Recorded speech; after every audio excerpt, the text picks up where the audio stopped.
This is a story I've wanted to talk about for a long time. It all started when I was studying mobile forensics back in early 2015. And one of our assignments was to find a legal case where mobile forensics was used to find the perpetrator. I decided to cover the case of Amanda Knox. For context, mobile forensics is the study of mobile devices like phones and tablets to find out what happened when, particularly for court cases. While mobile forensics can include things like GPS devices and tablets, it's usually more about cell phones, like looking at text messages and cell tower pings and all the other stuff that gets collected as you go about your business with your phone.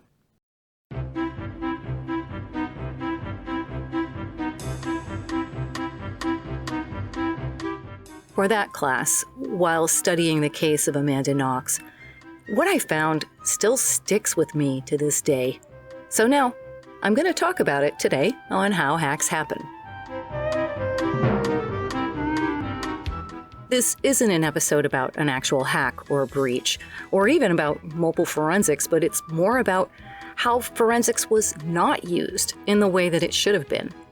And it's also about how the media twists a story for publicity and how being a little weird could land you in a European prison.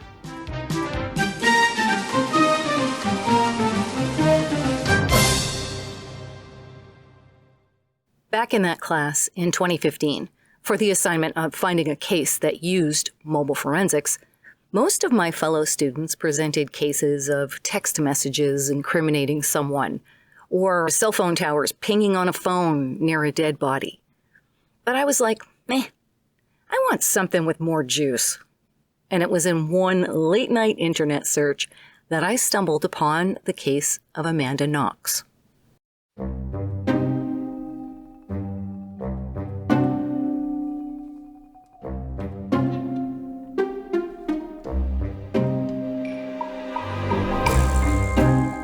In 2007, Amanda Knox was a 20-year-old American exchange student living in Perugia, Italy, a small city about halfway between Florence and Rome. After Amanda was there for just a few weeks, one of her roommates, British exchange student Meredith Kircher, was found murdered in their cottage. She had been stabbed and strangled, and it looked like some sexual assault had taken place.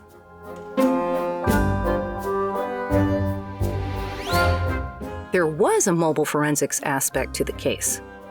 Meredith, who was from the UK, had two cell phones, one from home and another one she had gotten in Italy with a local number. Both phones were tossed into a field near the house, but far enough away that a different cell tower would enter the mix if the phone was in the field. And data from cell phone towers showed that the phones were in the apartment until about 10 p.m. Then they were in the field by about 12:30 a.m.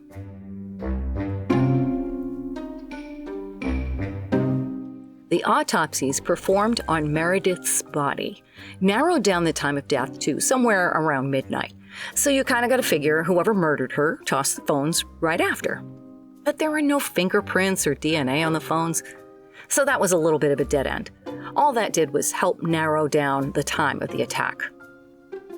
Amanda and her boyfriend, Raffaele Solicito, discovered Meredith the next morning when they returned to Amanda's house after spending the night at Raffaele's place. The police found DNA all over Meredith's bedroom that belonged to a guy named Rudy Guede. Rudy was a friend of their downstairs neighbor, and both Meredith and Amanda had met him at their neighbors' parties. Rudy seemed kind of interested in Meredith, but she thought he was kind of creepy. The reason the cops knew it was Rudy's DNA is that he'd already been arrested multiple times for burglary and other crimes. It was also a little suspicious that Rudy hightailed it out of the country right after Meredith's murder. The police eventually picked him up in Germany and brought him back to Italy for trial. And that's when Guede spun his tale. He hadn't murdered Meredith, you see. Meredith had invited him over for some sexy playtime, he said. But when he got there, Amanda and Raffaele were there too.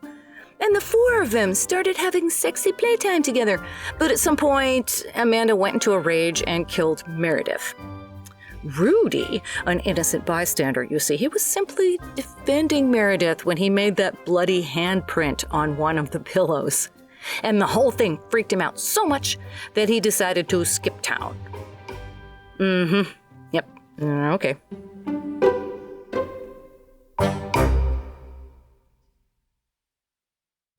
You might think, what a load of crap.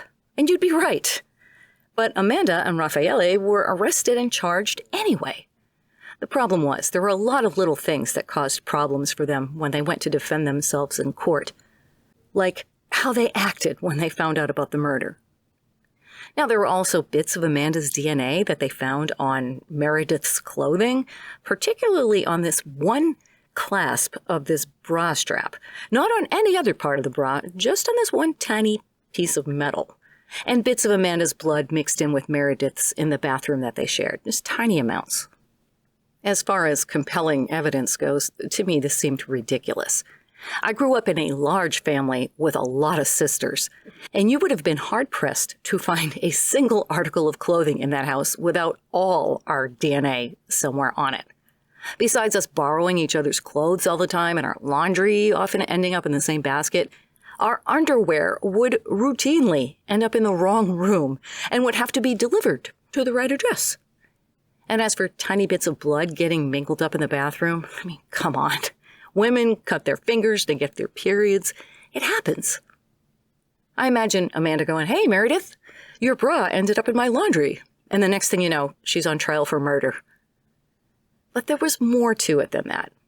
Even though there was next to zero evidence putting them at the scene of the crime, only the testimony of a convicted criminal who had nothing to lose by blaming it on someone else, Amanda and Raffaele were convicted because the authorities thought they were weird.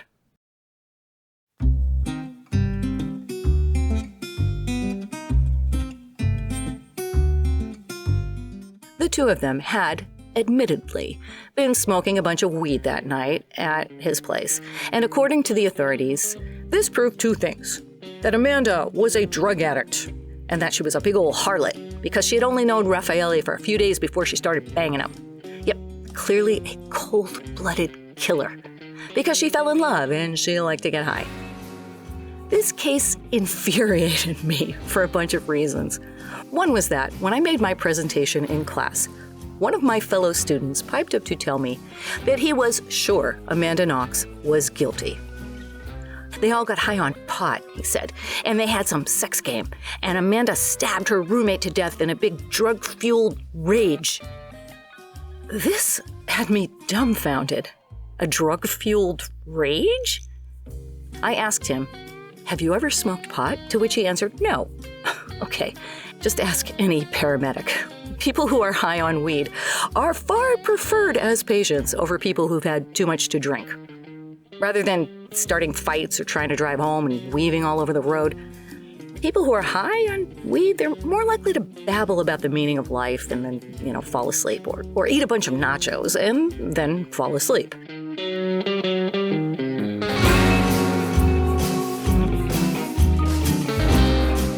Now, I'm not condoning smoking pot, just saying it doesn't turn people into murderers. Statistically, it is extremely rare to see a violent act committed solely under the influence of marijuana.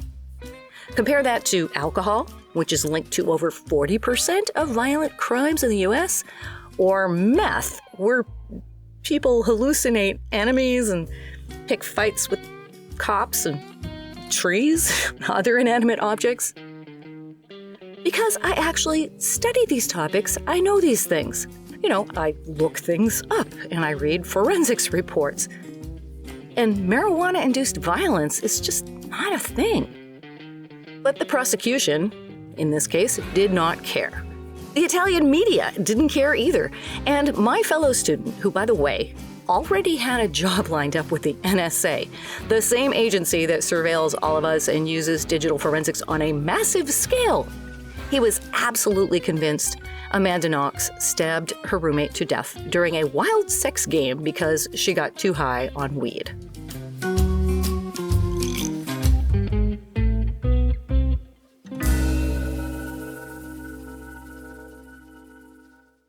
Now, mind you, this is years before I started this podcast, but being who I am, this exchange with my fellow student prompted me to delve even further into the case of Amanda Knox. I even joined some forums that were talking about it, and some of them were all in Italian. And I saw the most outrageous stuff. Every single Italian on these boards was 100% sure that Amanda Knox was guilty. One wrote that, of course she's guilty. She was found covered in her roommate's blood, holding the knife that killed her. No, she wasn't, which if you read any of the police reports or court records, you would know. But apparently, that's what the newspapers said, so it must be true, right?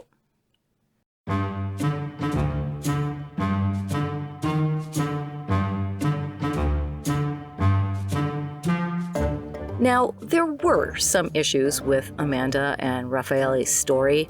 They both said they watched a movie around 6 o'clock at night, and then Raffaele talked to his dad on the phone around 9, and then they both turned off their phones and went to bed. And Amanda said she didn't wake up until 10 a.m., and that's when she left to go back to her house to shower and get changed. There are some discrepancies in there, like there's an eyewitness that claims to have seen the two of them out at a park around 11 p.m., and another one that claims to have seen Amanda at a convenience store around 7 a.m., but still nothing to place them at the house at the time Meredith was murdered. Then there was the overnight interrogation. A few days after the murder, Amanda was questioned into the wee hours of the morning. She was denied a lawyer and also denied food or water, and she was repeatedly smacked in the head until she came up with something. So she accused her boss, the owner of a bar, just to make it stop. And it turns out that he had a solid alibi. And Amanda later apologized to him, but it left the question for the authorities to ask, like, if she would lie about that, what else is she lying about? Now, you try getting interrogated all night, smacked in the head, see if you start lying.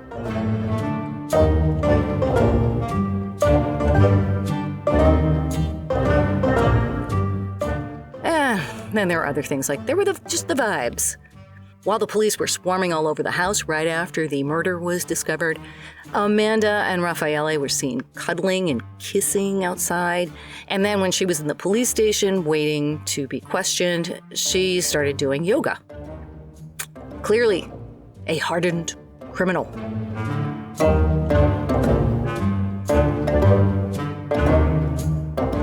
All of this reminds me of a situation that happened in September 2024 at Appalachia High School in Georgia.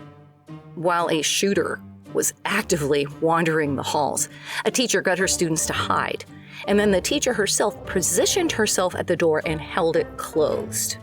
And during this 20 agonizing minutes before the cops came to evacuate them, that teacher stood at that door, holding it closed with what looks like all her might. And at some point, she started to laugh.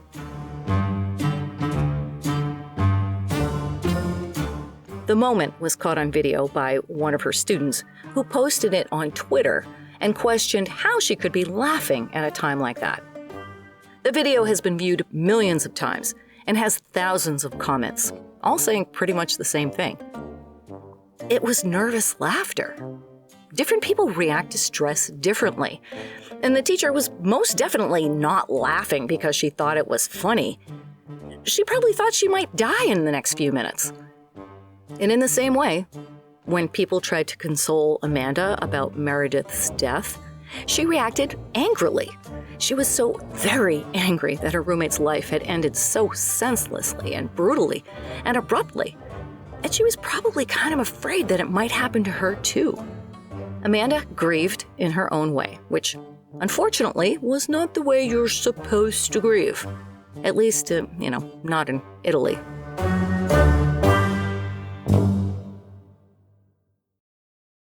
This situation was so striking that author Malcolm Gladwell even featured the Amanda Knox case in one of his books, Talking to Strangers: What We Should Know About the People We Don't Know. The book highlights a lot of cases where people who are what Gladwell calls mismatched. They seem, according to our social norms, they seem to be innocent when they're guilty, and guilty when they're innocent.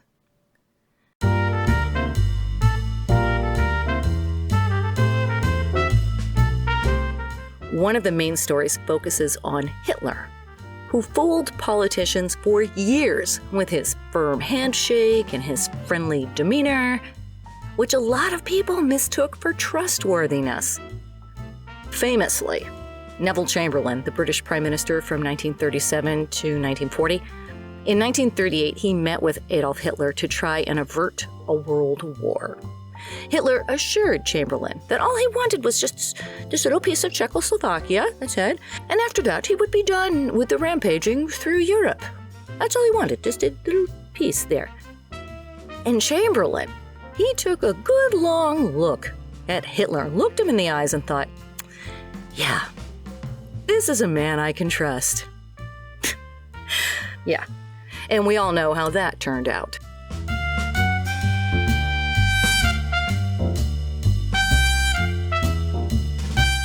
And I even see this today in the Amanda Knox case when I watch an interview with her on social media.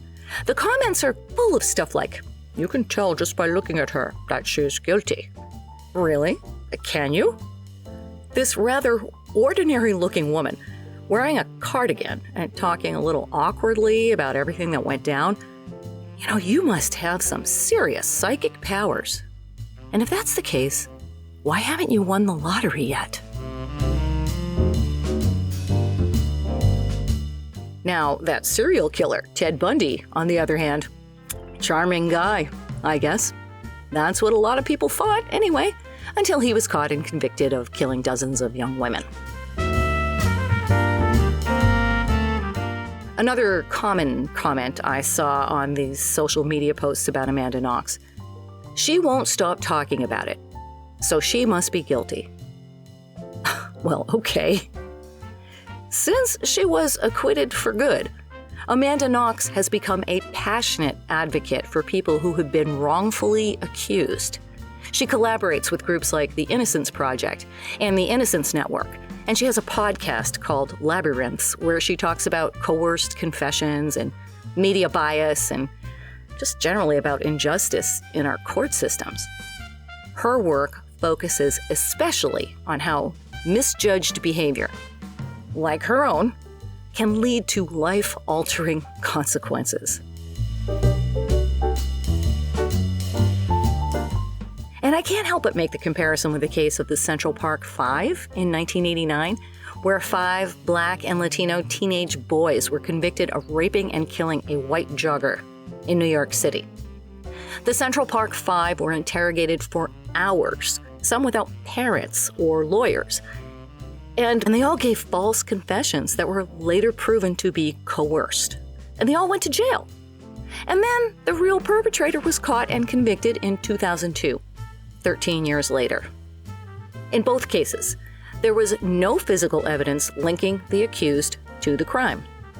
But the Central Park Five were judged based on things they said while under enormous pressure. And let's face it, their skin color played a part there too. With Amanda Knox, she was judged by how she reacted to tragedy. These are reminders that innocent doesn't always look the way people expect.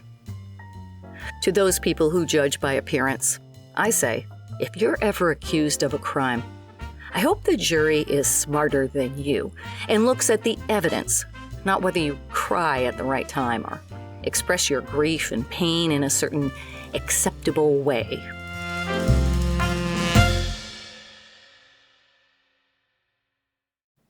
Another thing that worked against Amanda Knox was the way that she stuck around for way too long after the murder and tried to be helpful to the police. While her friends and family were telling her that she really should get on a plane and go home, take herself to the U.S. Embassy and get the heck out of there, she was trying to help the police. And by help, I mean that she kept talking to them. And this just made the police more suspicious. I guess they figured if she keeps hanging around, it must be like an arsonist that comes back to watch the building burn. But really, Amanda Knox was just a naive 20-year-old who was in the wrong place at the wrong time.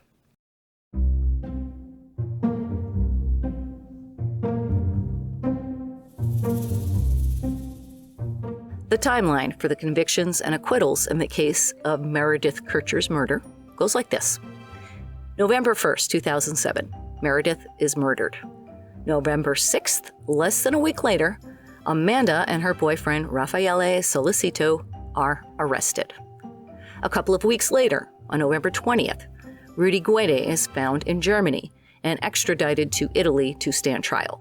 He wants a fast trial, so less than a year later, in October 2008, Guede is convicted of murder and sentenced to 30 years in prison.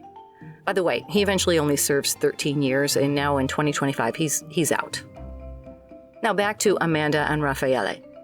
Their trial starts in January 2009, and the theory of what happened went something like this. Amanda and Raffaele watch a movie at Raffaele's apartment around 6 p.m. and get really high smoking weed. Then Raffaele talks to his dad on the phone around 9 p.m. Then, the two of them shut off their cell phones, somehow get in touch with Rudy Guede, who doesn't even own a cell phone, invite him over for sexy time with Meredith, who doesn't like Rudy at all, and Amanda and Raffaele go to the house with no one seeing them. Then the three of them push their way into Meredith's room, which, by the way, is so tiny and crowded with furniture that 4 people would have had a lot of trouble even just getting in there. Meredith doesn't like the sex game, so Amanda kills her. And then somebody throws Meredith's phones into the field, and Amanda and Raffaele make their way back to his apartment, again, with no one seeing them, and somehow get rid of all the blood evidence on their clothes and their hair and their fingernails, like all evidence, every last scrap, and then they go to bed.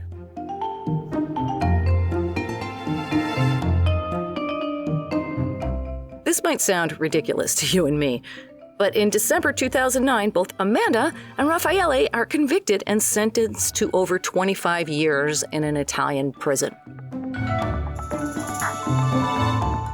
But all is not lost. 2 years later, in October 2011, both are acquitted of murder on appeal. Amanda, having spent 4 years in an Italian prison at that point, goes back to the United States. Then, in March 2013, Italy's Supreme Court overturns the acquittal and orders a new appeal trial. Then in January 2014, Amanda and Raffaele are convicted again with even longer prison sentences. But Amanda is already back in the good old US of A, and she ain't going back to Italy anytime soon. The United States judicial system doesn't make any move to extradite her, and to that I say good for them.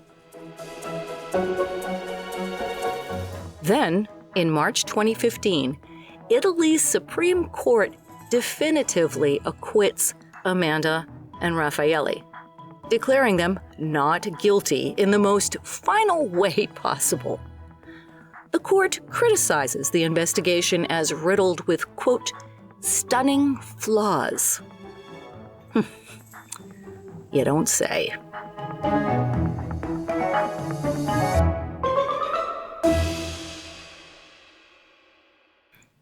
And it was right before this final acquittal that I got interested in Amanda Knox's story, and I'm so glad I researched it for my class. I learned so many things besides cell phone forensics. The obvious lesson, of course, is don't judge a book by its cover. But there's a few other important lessons here as well.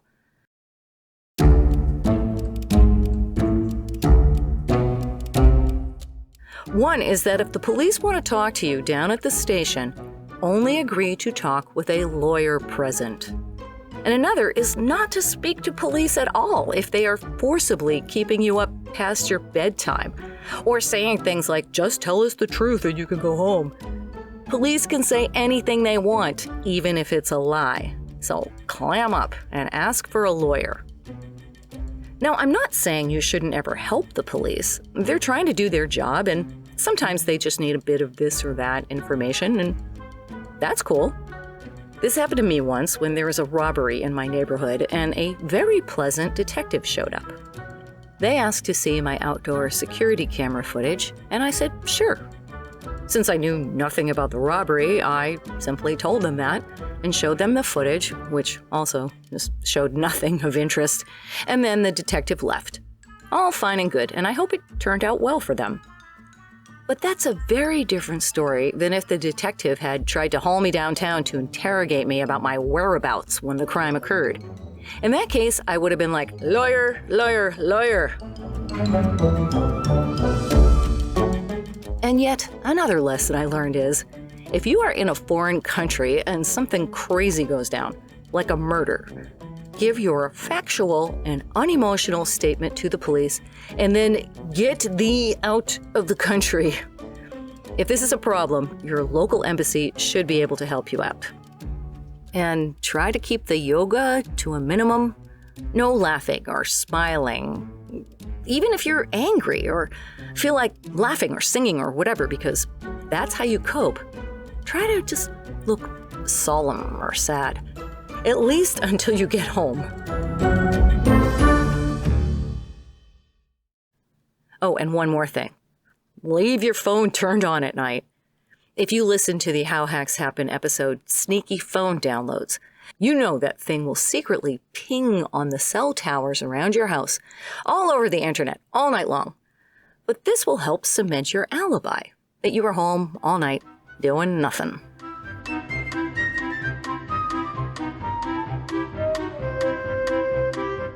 Did you know the story of Amanda Knox before listening to this episode? I hope you take some good lessons from it. The judicial systems of the world are supposed to find the truth and put away criminals, but they don't always get it right. This is Michelle Bousquet, wishing you a life free of unjust police interrogations. See you next time on How Hacks Happen.